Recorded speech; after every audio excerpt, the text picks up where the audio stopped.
ಬೇಕು ಈ ಕೆರೆನ, ಯಾಕಂದ್ರೆ 0.8 TMC ಇರೋದ್ರಿಂದ ಇದಕ್ಕೆ ನಾವು ಒಂದೇ ದಿನ ಎರಡೇ ದಿನ ಇಂಪೌಂಡಿಂಗ್ ಜಲ ಸಂಗ್ರಹಾಲಯಕ್ಕೆ ನಾವು ನೀರು ಕೊಡ್ಬೇಕಪ್ಪ ಅಂದ್ರೆ ಯಾವುದೇ ಕಾರಣಕ್ಕೂ ನಮ್ಗೆ ಇಂಡಿವಿಜುವಲ್ ಪ್ರಾಜೆಕ್ಟ್ ಮಾಡೋದ್ರಿಂದ ಒಳ್ಳೇದಾಗ್ತದೆ. ಅದಕ್ಕೆ DC2 ದಾಗ ನಾವು ಕಂಟ್ರೋಲಿಂಗ್ ಇಡ್ತೀವಿ ಸರ್.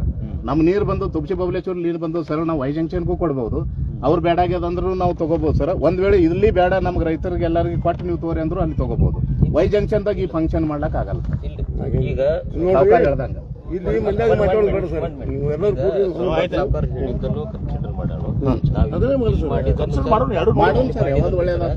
ನಮಗ್ ಕ್ರಾಸ್ ರೆಗ್ಯುಲೇಟರ್ ಆಪರೇಟಿಂಗ್ ಸಿಸ್ಟಮ್ ಇಟ್ಕೊಂಡೆ ನಾವು ಅಲ್ಲಿ ನೀರು ಕಳಿಸೋದಾಗ್ತದೆ. ಇಲ್ಲಿ ಕಳಿಸ್ಬೇಕಾದ್ರೆ ಸೊ ಎರಡು ಫಿಸಿಬಿಲಿಟಿ ನಾವು ನೋಡಿ ಡಿಪೆಂಡಿಂಗ್ ನಮ್ಗೆ ಯಾವತ್ತು ಎಕನಾಮಿಕ್ ಆಗ್ತೈತಿ, ಈಸಿನೂ ಆಗ್ತೈತಿ, ಶಾರ್ಟರ್ ಲೆಂತ್ ಆಯ್ತು ಸರ್ ಅಂದಂಗ ಮಳೆಗಾಲದಾಗ ಕೆಲವೊಂದ್ ಮಂದಿ ರೈತರು ಬೇಡ ನಾವು ನೀರನ್ನು ಲೆಕ್ಕಿರ್ತಾರ, ಅವಾಗ ಇದನ್ನ ತುಂಬಿಕೊಂಡ್ರು ಬರ್ತಾರೆ ನಾವು.